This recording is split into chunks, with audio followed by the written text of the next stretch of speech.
Hello students, welcome on my YouTube channel Burnol science and this is me Gyanu Modi. तो चलिए आज शुरू करते हैं हम लोग आज का धमाकेदार टॉपिक। और टॉपिक है स्केलर प्रोडक्ट और डॉट प्रोडक्ट। और आज हम लोग सीखेंगे कि वेक्टर का स्केलर प्रोडक्ट या डॉट प्रोडक्ट जिसे कहते हैं वो है क्या, और इसके सारे भेद को समझेंगे। ठीक है, तो शुरू करते हैं आज का टॉपिक। तो सबसे पहले, इससे पहले कि हम लोग स्केलर प्रोडक्ट और डॉट प्रोडक्ट के बारे में समझें, हमको उससे पहले यह समझना है कि ये जो वेक्टर्स के जो मल्टीप्लिकेशन होते हैं वो किन किन तरीक़ों से होते हैं, कैसे कैसे होते हैं, है ना। तो डॉट प्रोडक्ट कुछ नहीं है, ये जो स्केलर प्रोडक्ट है, डॉट प्रोडक्ट है आखिर क्या, ये एक तरह का मल्टीप्लिकेशन है। किसका? वेक्टर्स का। तो अभी हम लोग सीखेंगे सबसे पहले कि वेक्टर्स किन किन तरीक़ों से मल्टीप्लाई होते हैं। तो दो मेजर तरीके हैं जिनके जरिए वेक्टर्स मल्टीप्लाई होते हैं। एक मल्टीप्लिकेशन होता है वेक्टर का स्केलर के द्वारा, है ना। जब किसी वेक्टर को हम लोग क्या करते हैं, किसी स्केलर के साथ मल्टीप्लाई करते हैं। किसको? किसी वेक्टर को। एक तो ये वाला मल्टीप्लिकेशन होता है, और एक होता है जब हम लोग किसी वेक्टर को किसी दूसरे वेक्टर के साथ मल्टीप्लाई करते हैं। एक ये वाला होता है मल्टीप्लिकेशन। तो ये दो तरह के मल्टीप्लिकेशन वेक्टर्स के केस में मेनली देखे जाते हैं। लेकिन ये जो वेक्टर का जो मल्टीप्लिकेशन होता है किसी वेक्टर के साथ, ये फिर फर्दर दो कैटेगरी का हो जाता है। इसमें फिर फर्दर दो डिवीजन है। पहला है आपका क्रॉस प्रोडक्ट और दूसरा है आपका डॉट प्रोडक्ट। पहला क्या है? Cross product. दूसरा है डॉट प्रोडक्ट। और ये जो डॉट प्रोडक्ट होता है ना, यही हम लोग इस वीडियो में डिटेल से समझेंगे। इस डॉट प्रोडक्ट के बारे में हम लोग डिटेल से इस वीडियो में समझेंगे। क्रॉस प्रोडक्ट जो है हम लोग वो अगले वीडियो में समझेंगे। ठीक है, तो चलिए शुरू करते हैं डॉट प्रोडक्ट के बारे में। तो जब मल्टीप्लिकेशन हम लोग करते किसी वेक्टर का एक स्केलर, जब हम लोग किसी वेक्टर का एक स्केलर के द्वारा मल्टीप्लिकेशन जब करते हैं तो ये सॉरी, इसको इग्नोर कर दीजिए, गलती यहाँ पे थोड़ी सी हो गई है, इग्नोर कर दीजिए। ठीक है, तो चलिए मल्टीप्लिकेशन जो होता है एक वेक्टर का एक स्केलर के द्वारा, तो इसमें क्या होता है कि ये जो वेक्टर होते हैं इसको जब हम लोग एक स्केलर के द्वारा मल्टीप्लाई करते हैं तो हमें रिजल्ट क्या मिलता है? हमें एक वेक्टर मिलता है हमेशा रिजल्ट में। जैसे मान लीजिए कि एक्सेलरेशन ए है ना, उसकी वैल्यू है, मान लीजिए एक्सेलरेशन ए जो है वह है 2 मीटर पर सेकेंड स्क्वायर, इसकी मैग्नीट्यूड हो गई। और ये एन कैप इसका डायरेक्शन हो गया, ये एन कैप दिशा है इस तरफ, राइट डायरेक्शन में, यानी इस तरफ मेरा ये एक्सेलरेशन लग रहा है जिसका मैग्नीट्यूड कितना है? 2 मीटर पर सेकेंड स्क्वायर। ठीक है, चलो इतना सा समझ में आई बात। अब ये 2 मीटर पर सेकेंड स्क्वायर का एक्सेलरेशन जो है ये एन कैप डायरेक्शन में लग रहा है। अब आगे है कि अब हम क्या करेंगे, हम लोग इस एक्सेलरेशन वेक्टर को मल्टीप्लाई करेंगे। ये जो एक्सेलरेशन वेक्टर ए है ना, इसको मल्टीप्लाई करेंगे स्केलर क्वांटिटी मास के साथ, इसको गुना कर देंगे। तो मास क्या है? मास एक स्केलर क्वांटिटी है।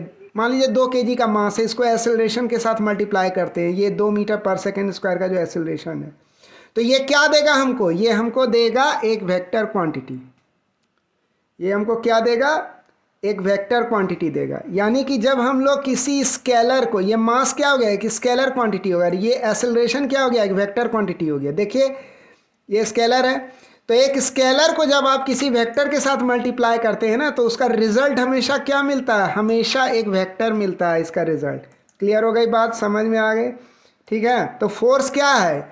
मास और एक्सेलरेशन को जब गुना करेंगे तो क्या मिलेगा? हमें फोर्स मिलेगा, जो क्या है? एक वेक्टर क्वांटिटी है। यानी 2 kg का मास से जब गुना होगा 2 मीटर पर सेकेंड स्क्वायर से, तो फाइनल रिजल्ट क्या होगा? वह होगा 4 kg मीटर पर सेकेंड स्क्वायर। और डायरेक्शन क्या होगा? एन कैप डायरेक्शन हो जाएगा, है ना। इसका डायरेक्शन किधर है? एन कैप की तरफ। तो इस प्रकार हम लोग देख रहे हैं कि जब एक वेक्टर को हम लोग, जब किसी वेक्टर को हम लोग मल्टीप्लाई करते हैं एक स्केलर के साथ, तो हमें क्या रिजल्ट मिलता है? हमेशा एक वेक्टर ही मिलता है। यानी कि एक स्केलर और एक वेक्टर का प्रोडक्ट जो होता है ना, वह हमेशा क्या होता है? एक वेक्टर ही होता है। जैसे यहाँ हम देख रहे हैं फोर्स वेक्टर। क्लियर? अब आगे बढ़ते हैं हम लोग। अब आता है, तो ये चीज़ हम लोग जानते हैं कि वेक्टर का जब वेक्टर के साथ मल्टीप्लिकेशन होता है तो ये दो तरह का होता है, एक डॉट प्रोडक्ट होता है और एक क्रॉस प्रोडक्ट होता है। तो चलिए डॉट प्रोडक्ट इस वीडियो में डिटेल में समझते हैं। अब यहाँ से जो है डॉट प्रोडक्ट एक्चुअल में शुरू हो रहा है। तो डॉट प्रोडक्ट जो होता है ना, वह दो वेक्टर को जब हम लोग मल्टीप्लाई करते हैं, ध्यान दीजिएगा, डॉट प्रोडक्ट में क्या नियम है कि जब दो वेक्टर, पहले हम लोग क्या देखे थे, एक स्केलर और एक वेक्टर, दोनों को जब गुना किए तो हमको क्या रिजल्ट मिला, हमको रिजल्ट मिला एक वेक्टर। क्लियर हुआ। लेकिन यहाँ क्या कर रहे हैं, एक वेक्टर को दूसरे वेक्टर के साथ गुना कर रहे हैं, लेकिन ये किस तरह का गुना है, ये एक तरह का डॉट प्रोडक्ट वाला गुना हो रहा है। तो ध्यान दीजिएगा, जब एक वेक्टर को आप दूसरे वेक्टर के साथ डॉट प्रोडक्ट करते हैं, यानी उसको डॉट प्रोडक्ट वाला मल्टीप्लिकेशन करते हैं ना, गुना करते हैं, तो उसका रिजल्ट जो होता है ना, वह हमेशा एक स्केलर होता है। इसको एकदम गांठ बांध लीजिए बात को, है ना, एकदम ध्यान में रखिए। देखिए पावर क्या है कि स्केलर क्वांटिटी है, फोर्स क्या है, एक वेक्टर क्वांटिटी है, वेलोसिटी क्या है, ये भी एक वेक्टर क्वांटिटी है। लेकिन जब फोर्स और वेलोसिटी के बीच में जब डॉट प्रोडक्ट होता है ना, तो क्या हमें रिजल्ट मिलता है, एक स्केलर क्वांटिटी मिलता है जो कि पावर है, पावर मिलता है। जब आप फोर्स को वेलोसिटी के साथ, फोर्स वेक्टर को वेलोसिटी वेक्टर के साथ मल्टीप्लाई करोगे, यानी ये जब भी होगा तो क्या, जब डॉट प्रोडक्ट करोगे तो क्या होगा, आपको एक स्केलर क्वांटिटी मिलेगा जो कहलाएगा पावर, है ना। तो ये चीज़ है, यही डॉट प्रोडक्ट का नियम है कि डॉट प्रोडक्ट हमेशा किसके किसके बीच होगा, हमेशा दो वेक्टर्स के बीच में होगा, और उसका परिणाम, उसका रिजल्ट, उसका प्रोडक्ट क्या होगा, वो हमेशा एक स्केलर होगा। तो इसको हमेशा याद रखना है। तो डॉट प्रोडक्ट है दो वेक्टर्स के मैग्नीट्यूड का with the cosine of the angle between them. अब देख लेते हैं डॉट प्रोडक्ट का डेफिनेशन ये है कि डॉट प्रोडक्ट में क्या होता है, यह दरअसल में प्रोडक्ट है। क्या चीज़ प्रोडक्ट है, दो वेक्टर्स के मैग्नीट्यूड का ये प्रोडक्ट हुआ, है ना। और इस किसके साथ, दो वेक्टर्स के प्रोडक्ट का, है ना। Dot product is the product of the magnitudes of two vectors, यानी दो वेक्टर्स जो होते हैं उनके जो मैग्नीट्यूड के जो प्रोडक्ट हैं, हाँ, उनके मैग्नीट्यूड के जो प्रोडक्ट हैं उनको जब गुना करेंगे उस एंगल के कॉस फंक्शन के साथ, जो एंगल की इस दोनों वेक्टर के बीच है, मतलब इसी को कहा जाएगा डॉट प्रोडक्ट। अब इसको और डिटेल में समझते हैं। जैसे मान लीजिए कि एक फोर्स वेक्टर है और ये क्या है, एक डिस्प्लेसमेंट वेक्टर है। तो फोर्स वेक्टर और डिस्प्लेसमेंट वेक्टर के बीच में कितना एंगल है, थीटा एंगल है, ठीक है। तो हम लोग को क्या करेंगे, जब फोर्स वेक्टर और डिस्प्लेसमेंट वेक्टर, इन दोनों के बीच का जो डॉट प्रोडक्ट होगा वह क्या होगा, वह वर्क मिलेगा हमको, वर्क डन, जो कि एक स्केलर क्वांटिटी है। तो इसको और हम डिटेल में कैसे लिख सकते हैं, इस तरह से भी लिख सकते हैं, work done that is equal to magnitude of force vector. ये जो सिर्फ एफ है जिसमें तीर नहीं लगा हुआ ऊपर में, इसका मतलब हुआ फोर्स वेक्टर का सिर्फ मैग्नीट्यूड। ये डी जो है जिसके ऊपर तीर नहीं लगा हुआ है, सिर्फ डी है, ये हो गया डिस्प्लेसमेंट वेक्टर का मैग्नीट्यूड। इसको किससे गुना कर रहे हैं, दोनों वेक्टर के बीच जो थीटा एंगल है उसका जो कॉस फंक्शन है, इसके साथ मल्टीप्लाई किया जा रहा है। किसको, फोर्स वेक्टर और डिस्प्लेसमेंट वेक्टर के मैग्नीट्यूड का प्रोडक्ट जो है ना, इसके साथ मल्टीप्लाई हो रहा है। तो हमको क्या दे रहा है कि स्केलर क्वांटिटी दे रहा है। यही हो गया, डिटेल में हो गया यह फोर्स वेक्टर और डिस्प्लेसमेंट वेक्टर के बीच का डॉट प्रोडक्ट। जब भी किसी दो वेक्टर के बीच डॉट प्रोडक्ट आप देखो, आप यही सेंस लगाना, ठीक है। चलो अब आगे बढ़ते हैं। ये देख लो, ये फोर्स वेक्टर, ये डिस्प्लेसमेंट वेक्टर और ये थीटा वेक्टर। क्लियर हो गई बात, समझ में आ गई, कोई दिक्कत है कमेंट्स कीजिए। तो यहाँ क्या, मान लीजिए फोर्स वेक्टर 10 न्यूटन का है, तो फोर्स वेक्टर का हम क्या लेंगे, मैग्नीट्यूड लेंगे सिर्फ 10, और यहाँ डिस्प्लेसमेंट वेक्टर कितना है मैग्नीट्यूड का, 5 मीटर। तो ये सिर्फ 5 लिए, गुने कॉस 60 डिग्री की है। दोनों वेक्टर, फोर्स वेक्टर 10 न्यूटन का और ये डिस्प्लेसमेंट वेक्टर 5 न्यूटन का, दोनों के बीच में एंगल कितना है, 60 डिग्री का। तो यहाँ 60 डिग्री लिख दिए। अब इसको जब सॉल्व किए तो 10 गुने 5 गुने कॉस 60 डिग्री का वैल्यू हो गया हाफ। ये फाइनली हो गया, वर्क कितना हो गया, 25 जूल का हो गया। क्लियर हो गया, वर्क क्या हो गया, एक स्केलर क्वांटिटी हो गया। क्लियर, आगे चलते हैं। अब आता है डॉट प्रोडक्ट। तो अभी तो डॉट प्रोडक्ट हम लोग डेफिनेशन वगैरह थोड़ा इसको समझें। अब हम लोग को यह समझना है कि इसका फिजिकल मीनिंग क्या होता है। ये जो डॉट प्रोडक्ट होता है इसका फिजिकल सेंस क्या होता है, फिजिकल मीनिंग क्या होता है डॉट प्रोडक्ट का। तो ध्यान देना है, कंसिडर कीजिए वेक्टर एफ और वेक्टर डी, दोनों के बीच में कितना एंगल है, थीटा एंगल है दोनों के बीच में। ऐसा मान लीजिए कि ये हमारे पास ये वेक्टर एफ है और एक ये वेक्टर डी है, दोनों के बीच में एंगल कितना है, थीटा। हम पहले भी वीडियो में बता चुके हैं दो वेक्टर के बीच का एंगल हमेशा कैसे निकाला जाता है, दोनों वेक्टर के पूंछ को यानी उनके टेल को मिलाओगे, उन दोनों वेक्टर्स के बीच में एंगल निकल जाएगा, कोई दिक्कत नहीं।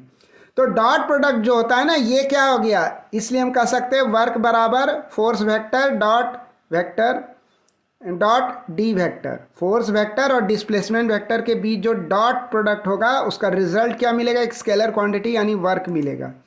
तो वर्क बराबर एफ डी कॉस थीटा भी हम लोग लिख सकते हैं, यानी कंपोनेंट जो है वेक्टर एफ का अलोंग वेक्टर डी, ये जो वेक्टर एफ है समझिए ज़रा सा, ये जो वेक्टर एफ है इसका जो कंपोनेंट होगा वेक्टर डी के अलोंग, वेक्टर डी का ये जो भी लाइन है या जो भी एक्सिस है इसके अलोंग, इस एक्सिस के अलोंग जो वेक्टर एफ का जो कंपोनेंट होगा वह कंपोनेंट जो है वह क्या होगा, वह होगा एफ कॉस थीटा, यानी इतना सा एफ कॉस थीटा हो जाएगा। एफ कॉस थीटा क्या होगा, इस फोर्स वेक्टर का इस डी वेक्टर के अलोंग जो कंपोनेंट होगा वो होगा एफ कॉस थीटा, डायरेक्शन इस तरफ होगा, राइट डायरेक्शन, यानी इसी डी के डायरेक्शन में होगा इस कंपोनेंट वेक्टर का डायरेक्शन, ठीक है। और मैग्नीट्यूड कितना होगा इस कंपोनेंट वेक्टर का, वह होगा एफ कॉस थीटा। क्लियर हो गया, तो यही हो गया मैग्नीट्यूड एफ कॉस थीटा। तो हम क्या कह सकते हैं, वर्क जो होता है, वर्क हम क्या कह सकते हैं वर्क के बारे में, वर्क क्या है, वह है force into displacement into cos theta है, फोर्स का magnitude displacement magnitude into cos theta. तो हम इस इक्वेशन को हम लोग तब तो हम लोग ऐसे भी लिख सकते हैं, डी को सामने कर दिए, डी को क्या किए हम लोग इधर ले आए और एफ को इधर ले आए और एफ को बंद कर दिए राउंड ब्रैकेट के भीतर, तो ये क्या हो गया एफ कॉस थीटा। यही तो कंपोनेंट का मैग्नीट्यूड है, यानी फोर्स का जो कंपोनेंट है किसके अलोंग, डी वेक्टर के अलोंग, उसी का मैग्नीट्यूड हुआ, ये उस कंपोनेंट का मैग्नीट्यूड हुआ एफ कॉस थीटा। यानी हम कह सकते हैं कि वर्क जो है वह क्या हो गया, वह हो गया displacement into component of vector F along vector D, या ये चीज़ हम लोग कह सकते हैं, है ना। तो ये भी एक निष्कर्ष निकला। अब आता है डॉट प्रोडक्ट के तहत वर्क डन बराबर एफ इंटू डी, ये भी हम लोग कहते हैं, ये फॉर्मूला हम लोग जानते हैं। तो हम लोग ये भी तो कह सकते हैं कि ये डी वेक्टर जो है एफ के अलोंग इसका कंपोनेंट क्या होगा, डी वेक्टर का एफ वेक्टर के अलोंग कंपोनेंट क्या होगा, तो वह होगा डी कॉस थीटा, वह हो जाएगा डी कॉस थीटा, है ना, यही हो जाएगा डी कॉस थीटा। ये थोड़ा आगे हो गया, ये तीर थोड़ा छोटा होगा, यहाँ तक होगा, ठीक है। तो ये डी कॉस थीटा हो जाएगा। तो हम लोग यहाँ कह सकते हैं वर्क बराबर F D cos theta, work बराबर एफ डी कॉस थीटा हम लोग लिख सकते हैं इस जगह पर, ठीक है। तो क्योंकि ये एफ डी कॉस थीटा है तो हम एफ को यहीं रखे और डी कॉस थीटा को ब्रैकेट में बंद कर दिए, तो हम ये भी कह सकते हैं वर्क बराबर F component of vector F along vector D, ये भी लिख सकते हैं। कहने का मतलब है हम वर्क को जो है ना उसको कह सकते हैं कि work done is equal to D into यानी डिस्प्लेसमेंट का magnitude into force cos theta, या फिर वर्क डन हम यह भी कह सकते हैं force into D cos theta, या ऐसे भी कह सकते हैं कि work done is equal to D into component of force along D, and ये भी कह सकते हैं कि work done is equal to force into component of D along F, ये भी कह सकते हैं। तो ये चीज़ है, ये समझने का चीज़ है, ये समझने की ट्रिक है। इससे जो है आप देख लो यहाँ छोटी सी एरर हो गई है, आप इसको मान लो एफ, इसको मान लो F component of vector D ये है अलोंग वेक्टर एफ, है ना, ये चीज़ मान लो, ठीक है। क्लियर हो गया, रेक्टिफिकेशन हो गया।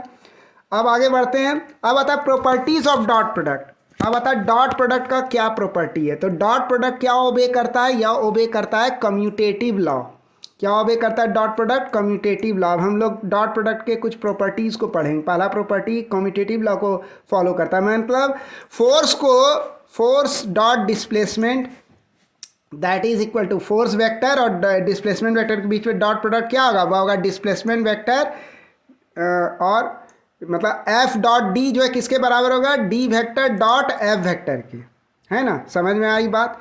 तो F dot D that is equal to D dot F that is equal to F D cos theta. Clear हो गया। तो इसका मतलब हुआ डॉट प्रोडक्ट कम्यूटेटिव लॉ को फॉलो करता है। दूसरा बात, डॉट प्रोडक्ट जो होता है ना वो डिस्ट्रीब्यूटिव लॉ को भी फॉलो करता है। जैसे A vector dot B vector plus C vector, तो हम इसको ऐसे भी लिख सकते हैं A vector dot B vector plus A vector dot C vector, ये भी लिख सकते हैं हम लोग।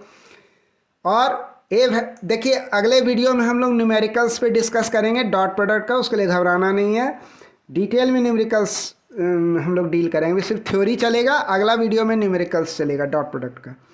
तो ये हो गया A dot B vector plus A vector dot C vector, है ना। एक बार ए इसके साथ मल्टीप्लाई हुआ, एक बार ए इसके साथ मल्टीप्लाई हुआ। फिर जैसे ये रहे A vector plus B vector dot C vector plus D vector, तो उसका रिजल्ट हमें ये मिलेगा। इसलिए कहा गया कि ये ओबे करता है डिस्ट्रीब्यूटिव लॉ। समझ में आ गई बात। अब आता है dot product of vector with itself gives square of its magnitude. अगला प्रॉपर्टी यह है कि डॉट प्रोडक्ट को जब हम लोग उसके खुद के साथ जो है एक वेक्टर का जब उसके खुद के साथ डॉट प्रोडक्ट निकालते हैं ना, तो इसका वैल्यू हमेशा स्क्वायर होगा उसके मैग्नीट्यूड का। कहने का मतलब है, इसको समझते हैं यहाँ डिटेल में। जैसे मान लीजिए यहाँ हम क्या देख रहे हैं, एक वेक्टर ए है, दूसरा वेक्टर भी ए है। अब हम लोग ए वेक्टर डॉट ए वेक्टर करते हैं, तो ए वेक्टर एक वेक्टर ए वेक्टर है और दूसरा वेक्टर भी जो है ना उतना ही मैग्नीट्यूड का उसी डायरेक्शन में है, ऐसा मान लीजिए। तो ए वेक्टर डॉट ए वेक्टर करेंगे तो क्या होगा, ए वेक्टर का मैग्नीट्यूड इंटू ए वेक्टर का magnitude into cos 0 degree. Cos 0 degree क्यों होगा, क्योंकि वेक्टर ए और वेक्टर ए दोनों तो सेम डायरेक्शन में, दोनों के बीच में दोनों पैरेलल हो गया वेक्टर, यानी दोनों के बीच में एंगल 0 डिग्री हो गया। तो इसका वैल्यू क्या हो जाएगा, वह हो जाएगा ए इंटू 1, क्योंकि कॉस 0 डिग्री का वैल्यू 1 होता है। तो ये फर्दर क्या हो गया, A vector dot A vector that is equal to A square, यानी ए का मैग्नीट्यूड यानी ए वेक्टर का मैग्नीट्यूड का स्क्वायर हो गया। यही बात यहाँ कहा गया है इसमें। क्लियर है, समझ में आई बात। तो इस प्रकार हम लोग डॉट प्रोडक्ट का तीनों प्रॉपर्टीज़ को समझ लिए। अब हम लोग आगे बढ़ते हैं। अब हम लोग सीखेंगे डॉट प्रोडक्ट एक कार्टेशियन यूनिट वेक्टर के केस में ये कैसे काम करता है, इसको सीखेंगे। Dot product of Cartesian unit vector. तो कार्टेशियन यूनिट वेक्टर क्या होता है हम लोग जानते हैं, आई कैप जे कैप के कैप, जो कॉरस्पॉन्ड करता है एक्स एक्सिस को, वाई एक्सिस को और जेड एक्सिस को रेस्पेक्टिवली, डायरेक्शन को। तो अगर हम लोग आई कैप डॉट आई कैप करें, ये आई कैप डॉट आई कैप करें, यानी कि आई कैप डॉट आई कैप किए, तो इसका मतलब क्या हुआ, आई कैप का मैग्नीट्यूड इंटू आई कैप का मैग्नीट्यूड इंटू कॉस 0 डिग्री। क्योंकि आई कैप दोनों क्या हो गया, पैरेलल वेक्टर हो गया, पैरेलल यूनिट वेक्टर हो गया। दोनों के बीच में एंगल कितना हो जाएगा, 0 डिग्री का हो जाएगा। तो इसको जब सॉल्व करेंगे तो क्या होगा, जैसा हम लोग जानते हैं कोई भी यूनिट वेक्टर जो होता है, कोई भी यूनिट वेक्टर, ये जो यूनिट वेक्टर इसका जो मैग्नीट्यूड होगा, यहाँ एक एरर हो गया है, छोटी सी एरर है, ज़रा इसको इग्नोर कर देना है, मैं बता रहा हूँ एरर क्या है। वो एरर ये है कि यहाँ पर जो है इन सब में जो है कैप लगेगा, ये कैप लगेगा, है ना। आई वेक्टर का मैग्नीट्यूड या मॉडुलस, जे वेक्टर का मैग्नीट्यूड या मॉडुलस, के वेक्टर का मॉडुलस, है ना। तो इस तरह से होगा। तो हम लोग यहाँ cos 0 डिग्री देंगे, यहाँ भी cos 0 डिग्री देंगे। जब j इंटू जे करें और k इंटू के करेंगे, इसमें भी cos 0 डिग्री देंगे। तो आई कैप इंटू आई कैप, इसका मॉडुलस क्या हो गया, 1 इंटू 1। हम लोग जानते हैं कि कोई भी यूनिट वेक्टर का जो मैग्नीट्यूड होता है वह हमेशा क्या होता है, 1 होता है, इसलिए 1 इंटू 1 किए। और ये 1 क्या किसको कॉरस्पॉन्ड कर रहा है, इस cos 0 डिग्री को। तो फाइनल रिजल्ट क्या मिलेगा, 1 मिलेगा। यानी जब हम लोग आई कैप डॉट आई कैप करेंगे तो हमें 1 मिलेगा। जब हम लोग जे कैप डॉट जे कैप करेंगे तो भी 1 मिलेगा, और जब के कैप डॉट के कैप करेंगे तब भी 1 मिलेगा। कैसे, ये दिखा रहे हैं यहाँ, ठीक है। अब आता है तो हम कह सकते हैं I cap dot I cap is equal to J cap dot J cap is equal to K cap dot K cap that is equal to 1, that is equal to 1। Clear हो गई बात। अब हम लोग आते हैं, जब हम लोग आई कैप डॉट जे कैप करेंगे तब क्या होगा, तब जो है आई कैप डॉट जे कैप करेंगे, यहाँ भी हर जगह आपको कैप बिठाना है, छूट गया है, that is typing mistake, so ignore it. यहाँ पर आप आई कैप लगा दो, यहाँ भी जे कैप लगा दो, उसका मॉडुलस, यहाँ जे कैप उसका मॉडुलस, के कैप उसका मॉडुलस, के कैप आई कैप। ठीक है, क्लियर है। तो आई कैप का मैग्नीट्यूड 1, जे कैप का मैग्नीट्यूड 1, कॉस 90 डिग्री 0, तो क्या होगा आई कैप डॉट जे कैप क्या हो जाएगा 0 हो जाएगा। जे कैप डॉट के कैप क्या हो जाएगा, यह भी इसी हिसाब से 0 हो जाएगा। और के कैप डॉट आई कैप क्या होगा, ये भी 0 होगा। तो हम कह सकते हैं I cap dot J cap is equal to J cap dot K cap is equal to K cap dot I cap that is equal to 0। Clear हो गई बात, समझ में आ रहा है, कोई परेशानी नहीं है। आगे बढ़ते हैं। अब बता find the angle between two vectors, suppose the angle between two vectors A and B is theta. ये लीजिए दो वेक्टर आ गए ए और ये बी, दोनों के बीच में एंगल कितना है, थीटा है। तो क्या कह रहा है यहाँ कह रहा है ए डॉट बी, यहाँ क्या कह रहा है, यहाँ कह रहा है ए डॉट बी किसके बराबर है, या ए बी कॉस थीटा के बराबर है। यही तो होगा, ए वेक्टर और बी वेक्टर के बीच जो डॉट प्रोडक्ट है ये होगा ए बी कॉस थीटा, यानी ए वेक्टर का मैग्नीट्यूड इंटू बी वेक्टर का मैग्नीट्यूड इंटू कॉस थीटा होगा। तो कॉस थीटा क्या हो जाएगा, हम फाइनली इसको कह सकते हैं A vector dot B vector by A B. तो थीटा क्या हो जाएगा, थीटा हम कह सकते हैं cos inverse A vector dot B vector by magnitude of A vector into B vector. समझ में आ गई बात। तो ये ऐसे भी हम लोग लिख सकते हैं। क्लियर हुआ। इस रिलेशन से जो है हम लोग क्या कर सकते हैं, फाइनली ये थीटा निकाल सकते हैं। थीटा यही वो एंगल है जो ए वेक्टर और बी वेक्टर के बीच में, यानी कि अगर हमको कोई वेक्टर ए दे दिया है, एक वेक्टर बी दे दिया है, तो हमको क्या करना है, A vector dot B vector by उसका ए वेक्टर का मैग्नीट्यूड इंटू बी वेक्टर का मैग्नीट्यूड। तो हमको क्या दे देगा, इन दोनों वेक्टर्स के बीच का ये एंगल पता चल जाएगा उसका जब कॉस फंक्शन करेंगे। चलिए, तो ये हो गया क्लियर। और ये बात इस तरह से हम लोग एंगल जो है दो वेक्टर्स के बीच में जो आराम से जो हम लोग निकाल सकते हैं एंगल। क्लियर। अब आता है angle made by vector in terms of Cartesian unit vector with coordinate axis. तो कोऑर्डिनेट एक्सिस के साथ कार्टेशियन यूनिट वेक्टर कितना एंगल बना रहा है, वो एंगल कैसे निकाल देंगे। तो उसको निकालने तरीका, सपोज मान लीजिए कि एक वेक्टर ए है, यहाँ एक वेक्टर ए है, ये वेक्टर ए किसके टर्म्स में दिया हुआ है, कार्टेशियन यूनिट वेक्टर के टर्म्स में दिया हुआ है। कुछ इस तरह से दिया हुआ है, कुछ मैग्नीट्यूड रहेगा, यहाँ हम उसको डिनोट कर रहे हैं ए एक्स से, जो एक्स एक्सिस के लॉन्ग मैग्नीट्यूड है ए एक्स है, वाई एक्सिस के लॉन्ग जो मैग्नीट्यूड है ए वाई है। तो डायरेक्शन एक्स एक्सिस का आई कैप और वाई एक्सिस का जे कैप, ये हुआ ए वेक्टर को दर्शाया गया, यही है वो लाल वाला ए वेक्टर। अब क्या हुआ, सपोज मान लीजिए कि वेक्टर ए जो होता है, ये जो हमारा वेक्टर ए है, ये क्या कर रहा है, ये अल्फा एंगल बना रहा है किसके साथ, एक्स एक्सिस के साथ। ये ऐसा अल्फा एंगल बना रहा है एक्स एक्सिस के साथ। तो अब हम लोग कंसिडर करेंगे, क्या कंसिडर करेंगे, कंपोनेंट कंसिडर करेंगे। कंपोनेंट ए एक्स किसका है, कंपोनेंट वेक्टर ए का है, किसके अलोंग, एक्स एक्सिस के अलोंग। यानी इस वेक्टर ए का इस एक्स एक्सिस के अलोंग क्या कंपोनेंट है, तो कंपोनेंट है ए एक्स। ठीक है, तो ए एक्स का वैल्यू क्या हो जाएगा, कंपोनेंट जो होगा इस वेक्टर ए को जब तोड़ेंगे इस एक्स एक्सिस के अलोंग, तो कंपोनेंट क्या निकलेगा, ए कॉस अल्फा। अगर ये कैसे हुआ ए कॉस अल्फा ये समझना चाहते हैं तो रिजोल्यूशन ऑफ वेक्टर वाला वीडियो देखिए, लिंक भी दे दिए हैं डिस्क्रिप्शन में और वीडियो के एंड में भी लिंक है। तो A X is equal to A cos alpha हो गया। तो A X is equal to A cos alpha है ना, ये हो गया A X is equal to A cos alpha. और कॉस अल्फा क्या हो गया, कॉस अल्फा बराबर हो गया A X by A. Cos alpha बराबर क्या हो गया, ए एक्स बाय ए हो गया। तो हम लोग यहाँ अल्फा क्या कह सकते हैं, अल्फा बराबर क्या हो गया, अल्फा बराबर हो गया cos inverse A X by A. Alpha जो है यह क्या हो गया, cos inverse A X by ए।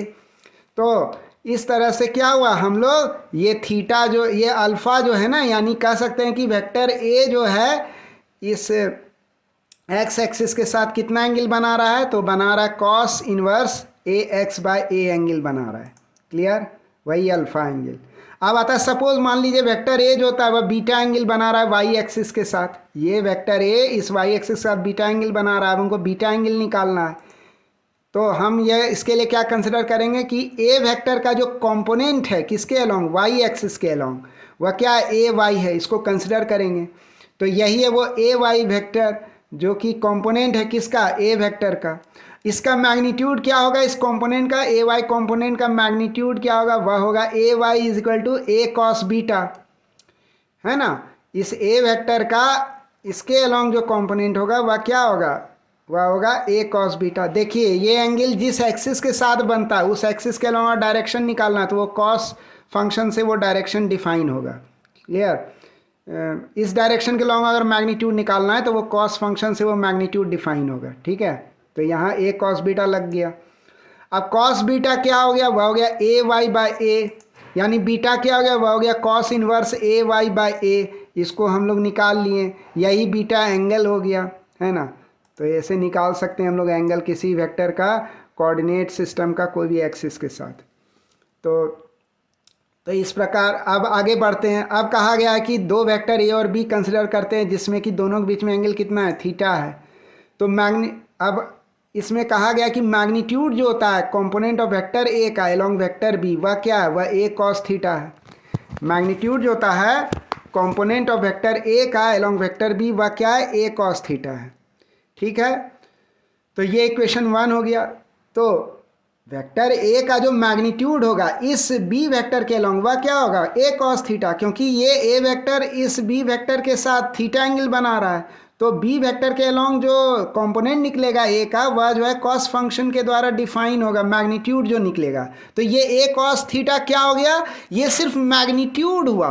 किसका मैग्नीट्यूड हुआ, ए वेक्टर का जो कंपोनेंट हुआ ना इस बी वेक्टर के अलोंग उस कंपोनेंट का मैग्नीट्यूड हुआ, उस कंपोनेंट का मैग्नीट्यूड हुआ ये ए कॉस थीटा। डायरेक्शन किधर हुआ, इस बी वेक्टर के तरफ डायरेक्शन हुआ। तो हम कह सकते हैं यहाँ पर हम लोग क्या कह सकते हैं फाइनली, अब हम लोग यहाँ पर कह सकते हैं कि डॉट प्रोडक्ट जो है वेक्टर ए और बी का वह क्या होगा। अभी तो मैग्नीट्यूड निकाल लिए, ए का मैग्नीट्यूड बी वेक्टर के अलोंग जो है वह निकला ए कॉस थीटा। ए का जो ए वेक्टर का जो कंपोनेंट होगा बी वेक्टर के अलोंग उसका जो मैग्नीट्यूड होगा वह निकला ए कॉस थीटा। अब कह रहा है कि डॉट प्रोडक्ट जो है ए वेक्टर और बी वेक्टर के बीच में जो डॉट प्रोडक्ट होगा उस पर विचार करते हैं। तो वो क्या होगा, वह होगा A vector dot B vector is equal to A B cos theta. यही हो जाएगा डॉट प्रोडक्ट किसका, वेक्टर ए और वेक्टर बी का।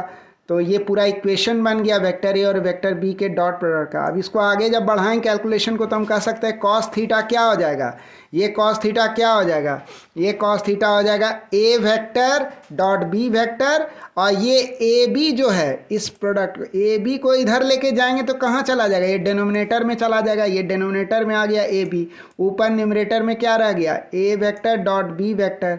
ये हो गया कॉस थीटा का वैल्यू। तो ये जो है कॉस थीटा का वैल्यू हो गया, यानी ये हो गया हमारा इक्वेशन 2, है ना। और ये क्या हो गया, इक्वेशन 1 हो गया। तो हम लोग इसको लिख सकते हैं यहाँ पर, यहाँ अब हम लोग लिख सकते हैं इसको कि ये इक्वेशन 1 हुआ। इक्वेशन 1 क्या बता रहा है, ये बता रहा है मैग्नीट्यूड बता रहा है। किसका मैग्नीट्यूड बता रहा है, ए वेक्टर का जो कंपोनेंट होगा बी वेक्टर के अलोंग उस कंपोनेंट का मैग्नीट्यूड बता रहा है ए कॉस थीटा इक्वेशन 1 में। इक्वेशन 2 में क्या बता रहा है, इक्वेशन 2 में कॉस थीटा का वैल्यू बता रहा है। तो अब हम अगर इसको उठा करके इसमें सब्स्टिट्यूट कर दे, यानी इक्वेशन 2 से कॉस थीटा का वैल्यू उठाएंगे और कहाँ डाल देना है, इक्वेशन 1 में डाल देना है।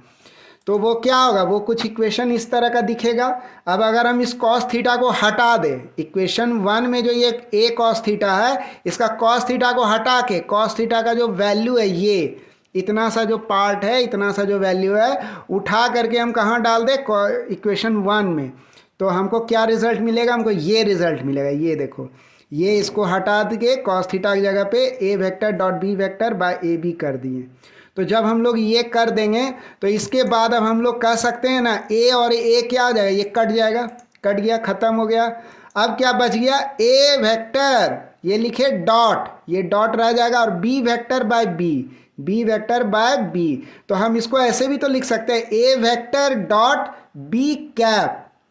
बी कैप क्यों बोलें, क्योंकि हम लोग पहले पढ़ चुके हैं पिछले वीडियो में कि कोई भी वेक्टर जब वो अपने ही मैग्नीट्यूड से डिवाइड हो रहा हो ना तो हमको क्या मिलता है, यूनिट वेक्टर मिलता है, हमें यूनिट वेक्टर मिलता है। जैसे कोई वेक्टर ए हो, अगर वेक्टर ए को उसी ए के मैग्नीट्यूड से आप डिवाइड कर दोगे तो आप क्या मिलेगा, आपको ए कैप यानी ए का यूनिट वेक्टर मिल जाएगा, ए कैप मिल जाएगा। तो यहाँ सॉरी, तो यहाँ हम लोग जो है बी वेक्टर बाय बी यानी उसका मैग्नीट्यूड, तो क्या मिल गया, बी कैप मिल गया। इसका मतलब क्या हुआ, इसका मतलब हुआ कि ए वेक्टर का जो कंपोनेंट होगा किसके अलोंग, इस बी वेक्टर के अलोंग, इस कंपोनेंट का जो मैग्नीट्यूड होगा वो हम ए कॉस थीटा भी बोल सकते हैं और उसको हम ये भी बोल सकते हैं A vector dot B cap या यूनिट वेक्टर ऑफ बी, ये भी बोल सकते हैं A vector dot unit vector of B, या तो ये बोल सकते हैं या फिर हम इसको ए कॉस थीटा भी बोल सकते हैं। तो ये क्या मिल रहा है हमको, जब हम लोग ए वेक्टर डॉट बी कैप करेंगे ना तो हमको इससे क्या मिलेगा, हमको इससे ए वेक्टर का जो कंपोनेंट होगा बी वेक्टर के अलॉन्ग उस कंपोनेंट के का मैग्नीट्यूड मिलेगा। ये मैग्नीट्यूड हुआ एक तरह से, है ना। ये दो वेक्टर यहाँ दिख रहा है, एक तो वेक्टर ए है दूसरा यूनिट वेक्टर है, दोनों के बीच में ये डॉट लग रहा है, दोनों क्या मिल करके हमको देगा, एक स्केलर देगा। मैग्नीट्यूड क्या है, एक स्केलर है, तो दोनों के मिलने से हमको सिर्फ मैग्नीट्यूड यानी स्केलर मिलता है। तो हम कह सकते हैं यहाँ पर कि मैग्नीट्यूड जो है कंपोनेंट ऑफ वेक्टर ए का जो होगा अलोंग वेक्टर बी, वह क्या होगा, A vector dot B cap होगा। क्लियर हो गया बात। तो ये निकला हमको क्या, ए वेक्टर डॉट बी कैप, ये हमको क्या निकला, मैग्नीट्यूड निकला, ध्यान दीजिएगा। लेकिन इस कंपोनेंट का, ये जो ए वेक्टर का कंपोनेंट है बी वेक्टर के लॉन्ग, जो कि इस वायलेट एरो के द्वारा दिखाया जा रहा है, ये इसका डायरेक्शन किधर है, बी के तरफ डायरेक्शन है, बी वेक्टर के तरफ डायरेक्शन है। इसका मतलब क्या हुआ, बी वेक्टर, हम डायरेक्शन के लिए कह सकते हैं बी कैप है इसका डायरेक्शन, और ये है मैग्नीट्यूड, और ये क्या हो गया, डायरेक्शन हो गया।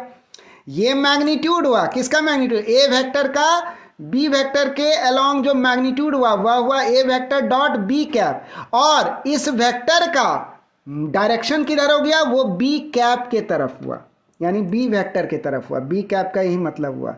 तो हम क्या कर सकते हैं, फर्दर हम कह सकते हैं ना, यहाँ देखो, यहाँ हमने लिख दिया है कि ये जो डायरेक्शन है इस कंपोनेंट का, वेक्टर ए का जो कंपोनेंट है वेक्टर बी के अलोंग, उसका जो डायरेक्शन होगा ना वह क्या होगा, वह बी कैप होगा, और मैग्नीट्यूड क्या होगा, A vector dot B vector हो जाएगा।